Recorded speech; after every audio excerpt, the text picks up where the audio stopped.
Commander Kyle pressed his clawed hand against the cold metal of the observation deck, watching the third planet from this system's yellow star rotate slowly below.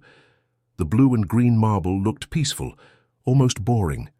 His red eyes scanned the surface through enhanced vision, spotting the tiny lights of cities scattered across the land masses.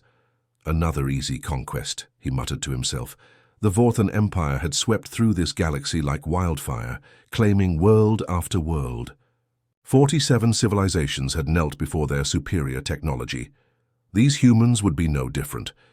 His communications officer, a thin creature with silver skin, approached nervously. "Commander, we're detecting thousands of radio signals. From the planet's surface, the inhabitants seem to be broadcasting in over 200 different languages." Kale's mouth curved into what his species considered a smile. "Excellent. Division and chaos make our job simpler." "Are they trying to communicate with us?" "Yes, sir, but the messages are contradictory. Some groups want to negotiate, others are issuing threats, and many seem to be arguing with each other instead of focusing on our arrival." The commander laughed, a harsh sound that echoed through the bridge. Perfect. Every other species they had encountered either united in fear or surrendered immediately when faced with the Vorthan fleet. These humans appeared to be doing neither, too busy fighting among themselves to present any real resistance. "Open a channel to their population centers," Kale ordered. "Let's give them our standard greeting." Far below on Earth's surface, President Jinwu sat in an emergency bunker beneath Sol, surrounded by holographic displays showing alien spacecraft positioning themselves in orbit. The ships were massive, each one the size of a small city, their dark hulls gleaming with unknown technology. "How many ships are we looking at?" he asked his military advisor. General Hyun-Soo, a weathered man with sharp eyes, studied the tactical readouts. "Over 300 confirmed vessels, sir. Some are clearly warships, others appear to be troop transports or construction platforms. This isn't a scouting mission." Around the world, other leaders were having similar conversations. In underground command centers and secure facilities, humanity's governments watched the skies with growing concern. The aliens had appeared without warning, their technology far beyond anything Earth possessed. Dr. So-Young burst into the command room, her lab coat still covered in coffee stains from her rushed arrival. As Earth's leading expert on theoretical xenobiology, she had been analyzing the alien transmissions for the past 6 hours. "I've decoded their preliminary communications," she announced breathlessly. "These beings call themselves the Vorthan Empire. Based on their signal patterns and the data they're broadcasting, they've conquered dozens of other worlds." "What do they want?" President Jinwu asked, though he suspected he already knew the answer. "Complete surrender. They're giving us 12 hours to submit to their authority, or face what they call purification protocols." She paused, pulling up more data on her tablet. "Sir, I've analyzed their conquest patterns from the information they're broadcasting. Every previous civilization they encountered either surrendered within days or was completely destroyed within weeks." General Hyun-Soo snorted. "They obviously haven't studied human history very carefully. The alien ultimatum arrived simultaneously across the globe, broadcast in every major human language. The message was simple and terrifying. Submit to Vorthan. Rule or face annihilation. Humanity had 12 hours to decide. In the hours that followed, something unprecedented happened. Despite their different languages, cultures, and political systems, humans across the world began responding with remarkable unity. Government leaders who had been enemies the day before found themselves working together. Military commanders shared intelligence freely. Scientists collaborated across international boundaries. Commander Kyle watched these developments with growing confusion. "They're not panicking," he observed. "Every other species we've encountered either surrendered immediately or descended into chaos. These humans are doing something else entirely." His tactical officer, a creature with multiple eyes and blue-tinted skin, studied the planet's communication networks. "Sir, they appear to be organizing. Their military forces are coordinating globally, and their civilian populations are mobilizing resources."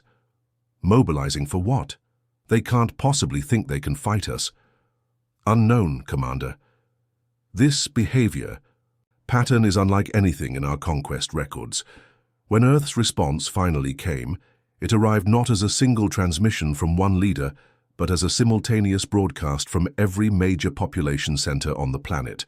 The message was delivered in hundreds of languages, but the meaning was identical everywhere.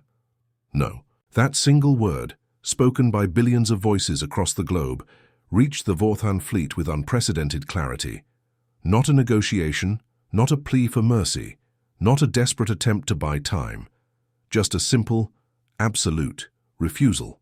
For the first time in decades of conquest, Commander Kale felt a flicker of uncertainty.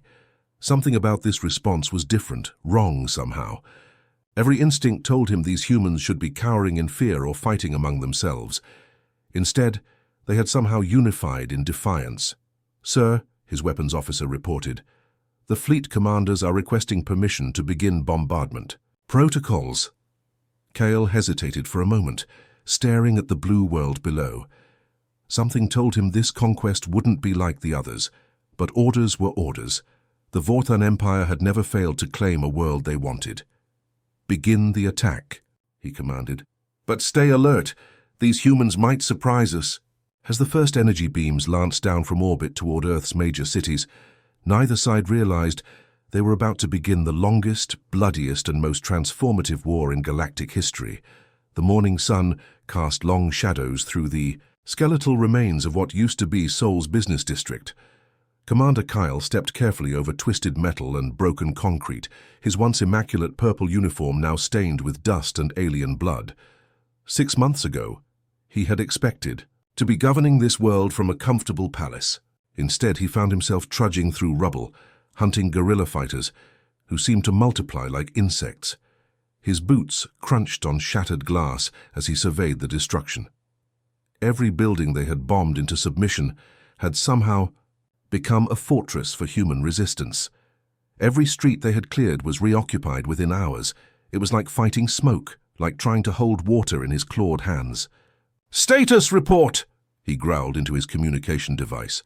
"Sector 7 is temporarily secure, sir," came the weary voice of his lieutenant.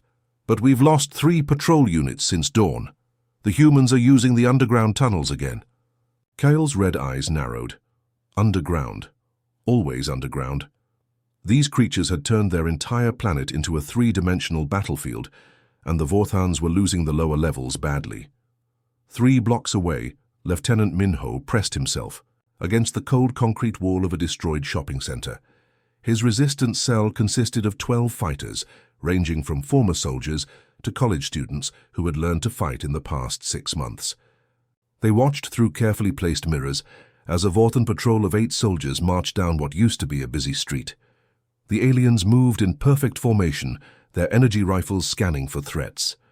But they only looked forward and up, never down. Minho smiled grimly. After months of fighting, humans had learned that Vorthans came from a world with no underground spaces. They literally couldn't think in 3 dimensions the way humans could. "Wait for the signal," he whispered to his team.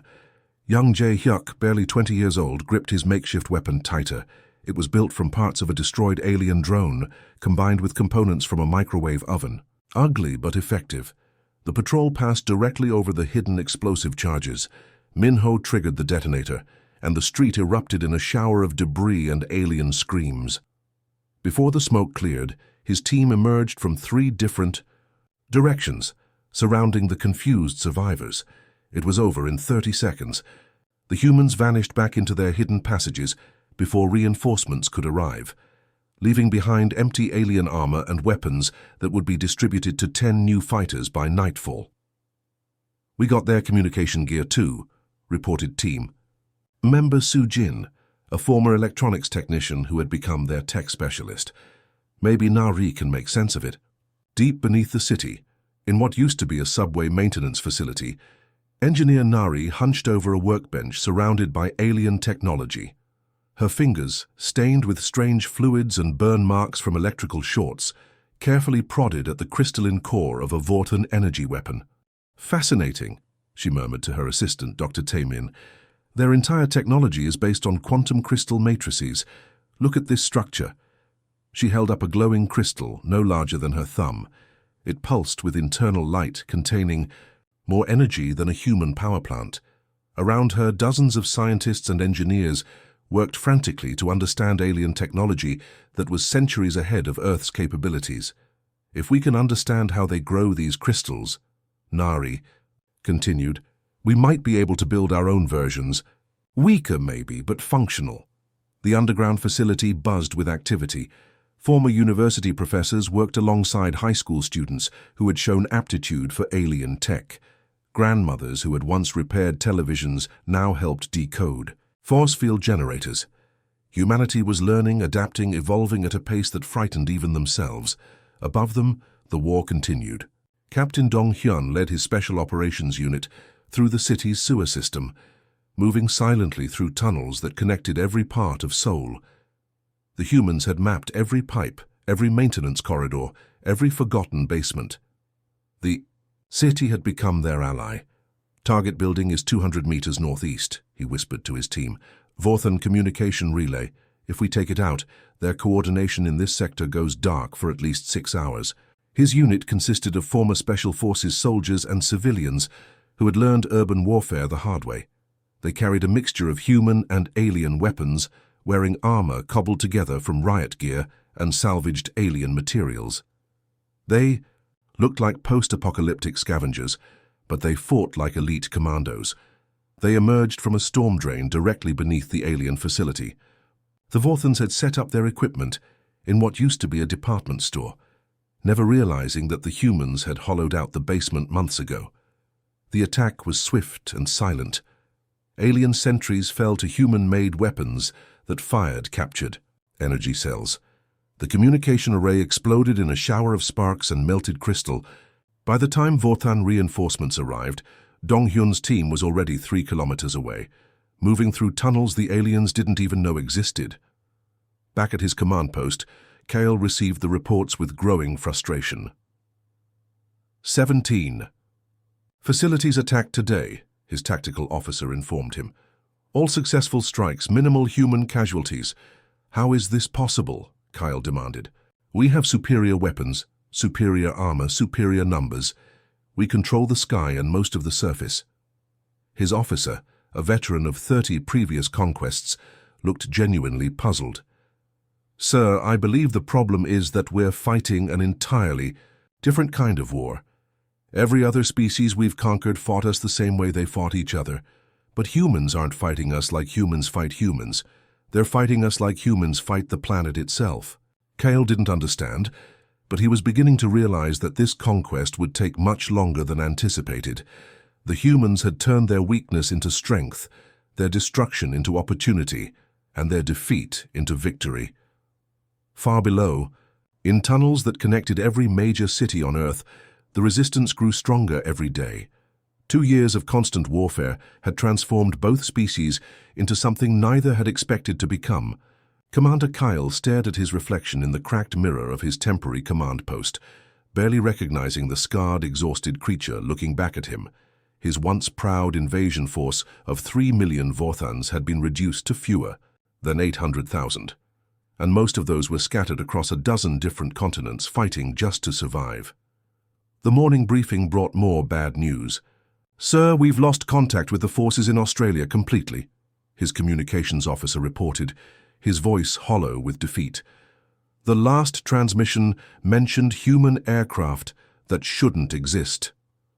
Kyle closed his red eyes, feeling the weight of failure crushing down on him. His superiors back on Vorthan Prime demanded daily progress reports, expecting news of victory that would never come. How could he explain that the primitive species they had come to conquer was now hunting them across the galaxy?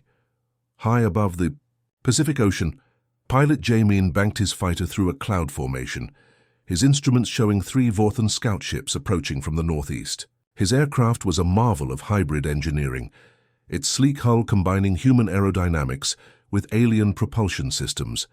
The energy shields hummed with captured Vorthan technology, while the weapons systems fired projectiles designed by human engineers who had studied alien armor for 2 years. Control, this is Skyhunter 7, he radioed to the hidden base below. I have visual on 3 hostiles. Engaging now. His fighter dove toward the alien ships, moving with a grace that would have been impossible with purely human technology. But it wasn't just the technology that made the difference anymore. Jamin had been flying combat missions for 18 months, learning from every engagement, adapting to every new Vorthan tactic. The alien pilots were skilled, but they flew the same patterns they had used for decades against other species. Jamin had studied those patterns, learned their weaknesses, and developed new approaches that confused and overwhelmed his enemies. His fighter spun through impossible maneuvers, using Earth's gravity and atmosphere in ways the spaceborne Vorthans couldn't match. The first alien ship exploded in a ball of blue fire. The second tried to flee, but Jamin's missiles were guided by human intuition and alien targeting systems. Only the third ship escaped, limping away toward orbit with its engines failing. 3 contacts, 2 confirmed kills, Jamin reported as he turned toward home. The survivors are learning to run instead of fight. In the ruins of what used to be Geneva, Kale's science officer delivered his daily report with barely concealed panic.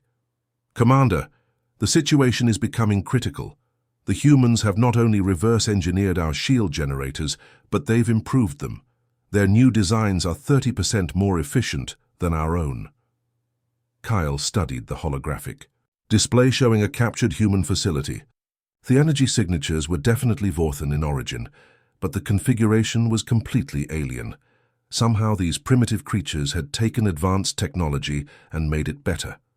"How is this possible?" he demanded. "Our technology is the result of thousands of years of development. Sir, I believe the humans approach engineering differently than we do. While we perfect existing designs over centuries, they seem to combine different technologies in ways we never considered. They're not trying to understand our technology completely. They're just figuring out how to make it work for their purposes." Deep. Beneath the Himalayan mountains, Dr. Yunji stood before a massive holographic display that showed resistance networks spanning the entire globe. What had started as desperate survivors hiding in basements had evolved into a sophisticated military organization that would have impressed the greatest generals in human history. "Look at this coordination," she explained to her international team of strategists. "We're using tactics from every major conflict in human history, but adapting them for fighting an alien occupation force." The display showed real-time operations across 6 continents. In the Amazon, former Brazilian special forces used jungle warfare techniques perfected against drug cartels, now modified to fight alien patrols. In the Sahara, nomadic tribes employed desert survival skills that confused Vorthan thermal sensors. In the mountains of Afghanistan, fighters used terrain, knowledge passed down through generations to ambush alien convoys. "The Vorthans made a critical error," Dr. Unji continued. "They assumed we would fight them the way we fight each other, but humans have been preparing for asymmetric warfare against superior enemies for our entire history. Every underdog victory, every successful rebellion, every guerrilla campaign has become part of our playbook." In the global command bunker hidden beneath the Australian outback, General Sang-ho coordinated strikes that would have been impossible 2 years earlier. His staff included former enemies who now worked together against the alien threat. Russian generals planned operations with American admirals. Chinese strategists collaborated with Indian tacticians. The species that had perfected warfare against itself had finally found a common enemy. "Strike Team Alpha, you are cleared for the Brisbane operation," he spoke into his headset. "Strike Team Beta, begin the Sydney Harbour assault in 30 minutes. All units, remember, we're not trying to hold territory anymore, we're hunting them." The massive display showed Vorthan positions across the planet, marked in red and steadily shrinking. What had once been an occupation force was now a collection of isolated groups, cut off from each other and struggling to survive. "Sir," his aide reported, "we're getting reports from orbit. Human-built spacecraft are engaging Vorthan supply ships near the moon." Admiral Subin's voice crackled over the comm system from her flagship, high above Earth. "Mr. President, my fleet is ready to pursue. We can catch them before they reach the edge of the solar system. Should we finish this?" The room fell quiet. As everyone waited for the decision, humanity now possessed the power to hunt down and destroy the fleeing Vorthans.